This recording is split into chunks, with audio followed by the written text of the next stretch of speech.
Au Burkina Faso, les policiers municipaux mécontents de Ouagadougou à Bobo-Dioulasso, ils manifestent pour revendiquer un plan de carrière. Notre correspondant à Bobo est allé à leur rencontre pour comprendre les raisons du débrayage. Images à suivre dans cette édition. La CODER fait surface et donne sa lecture de la situation que traverse actuellement le Burkina Faso. La coalition pour la démocratie et la réconciliation nationale croit que la sortie des crises passe par la réconciliation et l'inclusion. Vous en saurez plus dans cette édition. Au Gabon, la mère d'Ali Bongo Patience Dabani, molestée par des militaires de sa garde rapprochée. Une altercation survenue hier au cours de laquelle la mère du président gabonais a été frappée et jetée au sol. Elle vit désormais en résidence surveillée. On vous relate les faits dans ce journal. Voilà pour les titres du 20h de LCA. Bonsoir à tous. Les policiers municipaux du Burkina ne sont pas contents depuis quelques jours. Ils assurent un service minimum. À Ouagadougou, ils sont pratiquement invisibles depuis quelques jours. Ceux de la commune de Bobo-Dioulasso sont rentrés en mouvement d'humeur aujourd'hui suite à l'appel du collectif des polices municipales du Burkina. Ce mouvement se veut illimité pour demander un plan de carrière conséquent. On voit tout cela avec notre correspondant Abdoulaye Ouattara. Ces véhicules de la police municipale de Bobo-Dioulasso ne sont pas prêts pour une opération. Ce matin, comme leurs frères d'armes de la capitale, les policiers municipaux de Bobo-Dioulasso ont décidé d'observer un mouvement d'humeur pour revendiquer une bonne gestion de leur carrière. La reconstruction des carrières, le rehaussement des niveaux, le reversement des cotisations à la Carrefour ou à la CNSS. Parce que jusque-là, on ne sait pas exactement où se situent ces cotisations. Alors que certains d'entre nous sont peut-être proches de la retraite. Voilà, donc on veut voir clair sur ça. On en a tant parlé, mais jusqu'à présent, on n'est pas situé. Pour exiger la prise en compte de toutes ces revendications, seul le service minimum sera assuré ici à la police municipale de Bobo-Dioulasso jusqu'à la satisfaction de la plateforme. Bon, actuellement, on a décidé de faire un service minimum. Le service minimum, c'est quoi? Peut-être les services de garde. On peut assurer ça. Pour ce qui concerne les autres services, on a décidé d'arrêter ça. Oui. Bon, ce mouvement d'humain, ça fait suite à ce que le COPMB, le collectif des polices municipales du Burkina, observe depuis le lundi. Voilà. Donc suite à ça, nos collègues de Ouagadougou sont rentrés en mouvement d'humain. Aujourd'hui, on a décidé d'emboîter le pas pour montrer que ce qu'ils sont en train de faire, on est solidaire avec eux, puisque ça concerne toutes les polices municipales du Burkina. Avant d'être reversés à la Carrefour, ces agents des collectivités étaient d'abord déclarés à la Caisse nationale de sécurité sociale. Aujourd'hui, bon nombre d'entre eux disent ne plus comprendre leur situation. Selon les manifestants, ce mouvement d'humeur est un signal fort après plusieurs interpellations de la tutelle. Je vous l'annonçais en titre, la coalition pour la démocratie et la réconciliation nationale CODER marque son retour sur la scène politique. Une sortie à travers laquelle elle livre sa lecture de la situation que vit le Burkina Faso, une crise sociale et économique sans précédent à laquelle la recette reste le pardon, la réconciliation et l'union nationale. Gilles Dasda et Constantin Sieda pour le compte rendu. Pour moi, qui ai vu naître ce pays à l'indépendance, je ne l'ai jamais vu aussi mal portant. Le Burkina Faso va mal, c'est un euphémisme de le dire. L'idée émane des 3 membres fondateurs de la coalition pour la démocratie et la réconciliation nationale, CODER. Pour les conférenciers du jour, cette situation que vit le pays, la CODER l'avait annoncée bien auparavant. Alors que ces présages malheureusement se réalisaient, des gens de bien et des convertis des plus illustres que nous ne cessons de saluer sont venus reprendre en écho les demandes soutenues de la CODER. En font notamment partie les sages de l'appel de Manéga en date du 27 janvier 2019, les coutumiers et les religieux, à travers leur déclaration du 10 janvier 2020, lue par le cardinal Philippe Ouedraogo devant le Moro Naba, en appelant au préalable à la réconciliation nationale. Pour ce faire, les choses sont en train de se dérouler. A mené ce combat d'avant-garde, un combat qui jusque-là n'est pas effectif. L'heure n'est pas à la lutte politicienne pour organiser les élections, vaille que vaille. Les priorités sont ailleurs. Les plus grandes, les plus vitales des préoccupations du peuple sont autres qu'électorales. Que la Constitution n'est ni la Bible, ni le Coran, et qu'elle ne saurait revendiquer sa supériorité à la volonté populaire, sans verser dans le détournement de pouvoir et la dictature.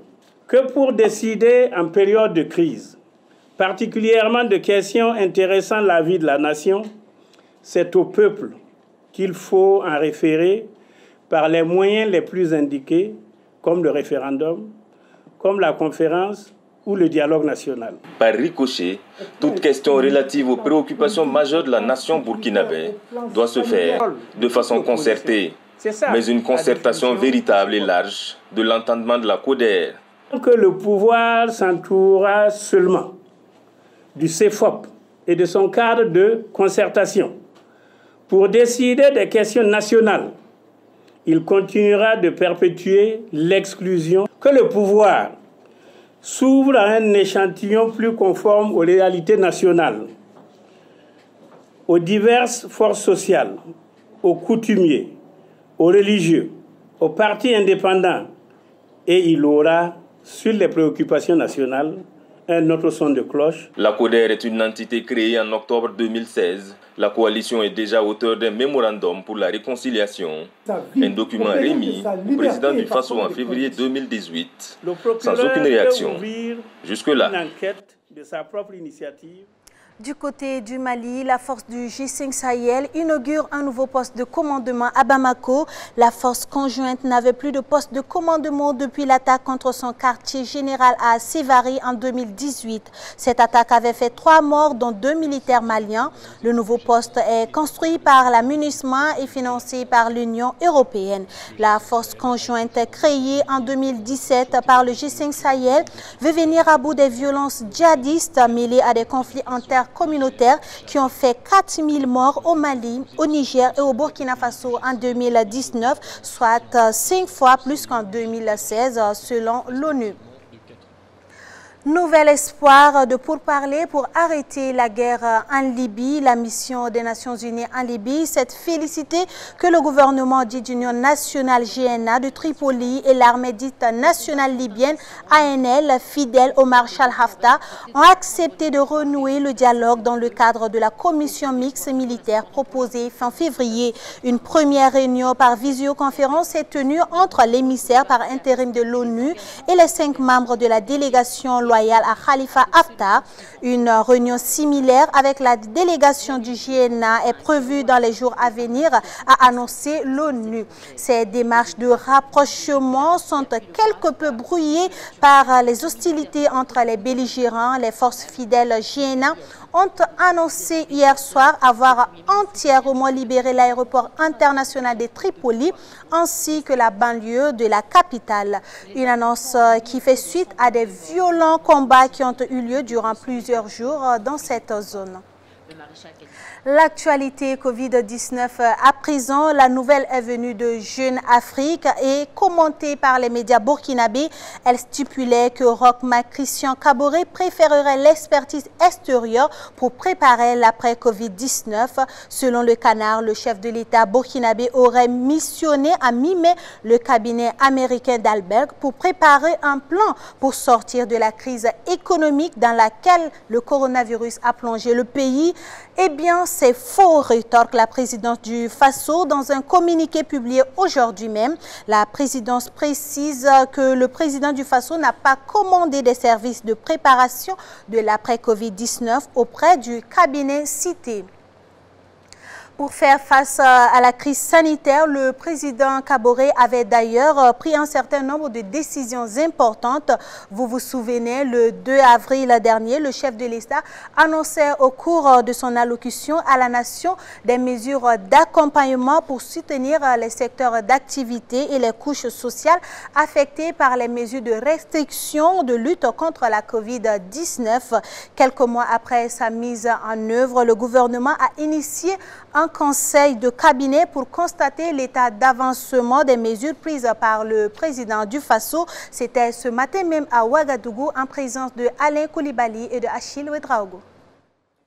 Réunis en conclave, les membres du gouvernement passent en revue l'état d'avancement de la mise en œuvre des engagements pris par le président du Faso lors de son adresse à la nation le 2 avril dernier. Il s'agit des mesures d'accompagnement entreprises pour soutenir les secteurs d'activité et les différentes couches sociales affectées par la pandémie du Covid-19. Un bilan à mi-parcours jugé satisfaisant aux normes des actions déjà engagées à cet effet. Nous nous sommes réunis ce matin pour voir à quel niveau les ministères se trouvent avec le respect des engagements pris par le chef de l'État. Il s'agit par exemple au niveau de l'enseignement supérieur et de la recherche scientifique de voir comment les 15 milliards promis par le chef de l'État pourraient être utilisés pour renforcer la recherche scientifique, pour également renforcer la recherche dans le domaine pharmaceutique. Il s'agit également de voir comment les 5 milliards promis par le chef de l'État pour appuyer les couches les plus vulnérables de nos populations, à savoir les femmes et les personnes handicapées, comment le ministère en charge de la solidarité nationale travaille à mettre en œuvre cet engagement. Nous avons constaté qu'il y a beaucoup de choses qui ont été déjà réalisées, et notamment au niveau de l'agriculture, sur les 30 milliards qui ont été promis, il y a déjà 10 milliards qui ont été débloqués pour permettre d'engager le processus de préparation de la campagne agricole de cette année. Au niveau des femmes, nous avons déjà disponibilisé un montant de 6 milliards pour répondre aux besoins des personnes vulnérables telles que les femmes, les enfants, les personnes handicapées. Et des actions sont en train d'être prises à ce niveau pour accompagner ces femmes-là et leur permettre de supporter les conséquences négatives du coronavirus. Nous avons également regardé au niveau de l'enseignement supérieur. Il y a des propositions concrètes qui ont été faites par le comité scientifique pour l'utilisation des 15 milliards. Au niveau des entreprises en difficulté, le ministre du Commerce, de l'Industrie et des Mines a préparé un dossier conséquent qui devrait nous permettre de faire en sorte que nous puissions disponibiliser les ressources et accompagner les entreprises qui ont connu des difficultés du fait des mesures qui ont été prises dans le cadre de la restriction des libertés, notamment la liberté de circuler, les sociétés de transport, les hôteliers, etc. etc. Donc, nous disons qu'aujourd'hui, les choses avancent bien et avancent dans la bonne direction. Autre point abordé au cours de ces échanges, le projet de loi rectificatif de la loi de finances qui est toujours en phase d'élaboration. Le chef du gouvernement a ainsi instruit le ministère en charge des Finances à travailler à finaliser le dit projet qui devra prendre en compte les différentes recommandations et engagements pris par le gouvernement afin de répondre significativement aux préoccupations des Burkinabés. La situation est encore plus critique pour les femmes au-delà même de la crise induite par la pandémie de la COVID-19. Plus d'1 million de femmes sont prises en étau entre la crise sécuritaire et la crise sanitaire au Burkina Faso. Une étude de Oxfam Burkina le révèle bien. Son titre est particulièrement évocateur. Femmes dans la crise au Burkina, survivantes et héroïnes. Oumou Konaté et Bachirou Sawadogo étaient témoins du lancement de ce rapport. Reportage. Les femmes se retrouvent au cœur de la crise et tensions que traverse actuellement le Burkina Faso. Victimes de violences en quittant leur biotope, elles sont les plus impactées. Études réalisées dans les régions du Centre-Nord, du Sahel et du Nord, le rapport Oxfam Burkina sur la femme dans la crise vise impérativement 2 objectifs, à savoir l'impact de la situation sécuritaire et humanitaire sur les femmes en particulier, mais aussi le rôle que ces femmes peuvent jouer dans la consolidation de la paix au Burkina Faso. Le rapport aussi a soulevé les besoins essentiels donc, de ces femmes qui sont donc l'accès à l'eau, la sécurité, les abris, et voir aussi la prise en charge psychologique parce qu'il y a quand même des atteintes au niveau donc, du traumatisme psychologique. même si elles sont reconnues comme des acteurs clés au niveau de la société, elles peuvent davantage jouer un rôle dans la consolidation de la paix si elles sont vraiment impliquées dans les organisations. Les participations sont vraiment effectives dans les différentes associations, organisations société civile, afin que leur voix puisse porter et contribuer à la consolidation de la paix. L'étude a ainsi révélé que les femmes ont des besoins prioritaires qui n'ont pas été couverts par la réponse humanitaire. Ces besoins sont entre autres d'ordre alimentaire, éducatif, sécuritaire et sanitaire. En termes de prise en compte des femmes dans la construction de la paix, il y a des insuffisances. Grâce à ces recommandations, la réponse humanitaire sera désormais mieux orientée, selon Marie-Laurence Hulboudo, marraine de la cérémonie. Il était bon pour nous de venir écouter cette étude qui s'est faite dans plusieurs provinces et surtout écouter les recommandations pour mieux orienter la réponse humanitaire et plus spécifiquement sur la cible des femmes et des enfants. Au terme de la cérémonie de lancement du rapport d'études sur la femme dans la crise au Burkina Faso, survivante et héroïne, des recommandations ont été formulées à l'endroit du gouvernement pour une meilleure prise en compte de ces femmes, mais aussi à l'endroit des bailleurs de fonds. Ces femmes espèrent toutes que le rapport de Oxfam Burkina puisse un tant soit peu soulager leurs souffrances pour leur permettre de retrouver leurs habitations d'origine. Et puis, on parle à présent des filières porteuses. Entendez par là l'ensemble des filières qui jouent un rôle majeur dans l'économie, notamment en matière de recettes d'exportation, de transformation, de création d'emplois et de valeur ajoutée. Eh bien, ce sont ces secteurs-là que le gouvernement entend redynamiser à travers des réformes visant à les doter de dispositifs juridiques et institutionnels adéquats pour booster la commercialisation et la transformation des produits. Je vous invite à découvrir quelques aspects majeurs de ces réformes dans ce reportage que nous proposent Alain Koulibaly et Constantin Sieda. L'anacarde, le bétail, le coton, l'oignon, le karité, la mangue, le miel, le sésame, la tomate, autant de filières qui rapportent gros à l'économie nationale. Environ 250 milliards de francs CFA engrangés au cours de l'année 2018 grâce à l'exportation de ces produits, soit une hausse de 27,12% par rapport à l'année précédente. Une évolution fort encourageante qui n'est pas sans difficulté. Des difficultés liées surtout à la commercialisation et à la transformation de ces produits dites porteuses. Et pour y remédier, le département en charge du commerce entend doter ces filières de dispositifs juridiques et institutionnels adéquats pour la transformation et la commercialisation de ces produits. Dans cet avant-projet de loi, nous avons l'instauration d'un agrément. Un agrément en qualité d'acheteur, comme un carte d'identité pour les acteurs de la filière qui viennent payer les produits des filières porteuses au niveau du Burkina Faso. Il y a l'autorisation spéciale d'exporter. C'est une autorisation qui donne quitus à l'exportateur de pouvoir acheter le produit au niveau national. On a aussi l'organe de régulation qui doit venir surveiller les marchés, mais aussi faciliter le développement de ces filières. Et enfin, on a l'instauration d'une redevance ou d'un prélèvement. Et c'est tous ces éléments qui constituent l'ossature du projet de loi que nous sommes en train de faire. La mise en œuvre de ces réformes juridiques et institutionnelles devront permettre de mieux réorganiser le marché des produits des filières dites porteuses et faciliter l'accès au financement conventionnel. Le fait d'instaurer l'agrément viendrait mettre fin à ces achats borchants et qui n'arrangent pas le producteur parce que lorsque les sociétés exportatrices étrangères viennent sur les champs, ils payent à vil prix.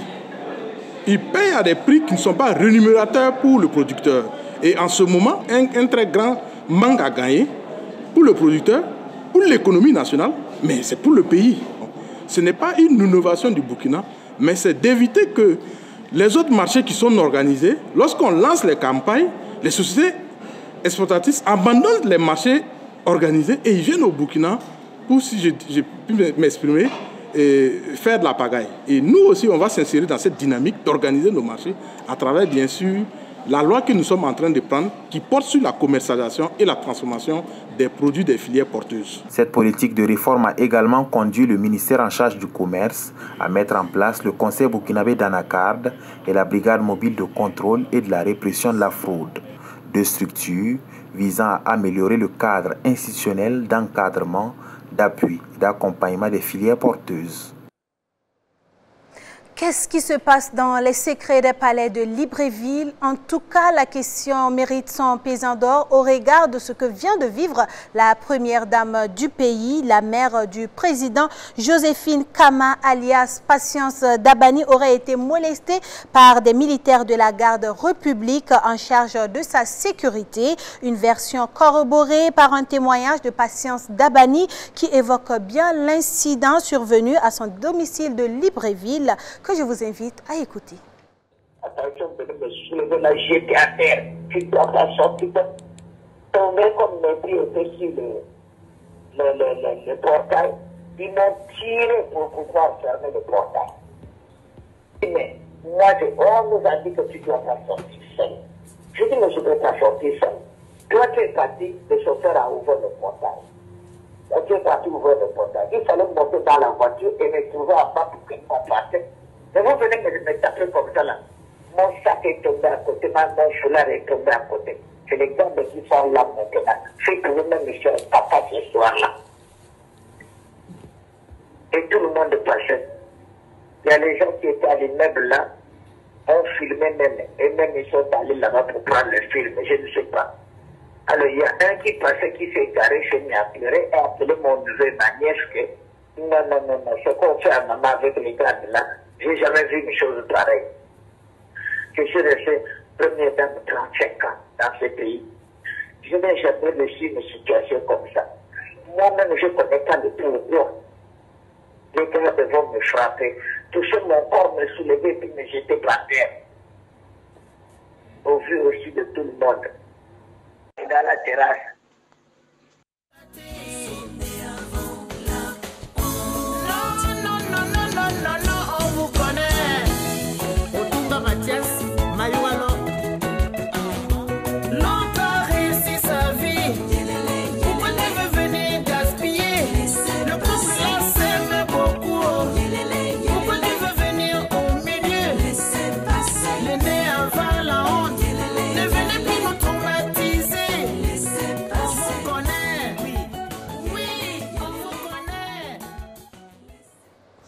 C'est un secret de Polichinelle. La violence engendre toujours la violence. Voilà qui met fin à cette édition de 20h de LCA.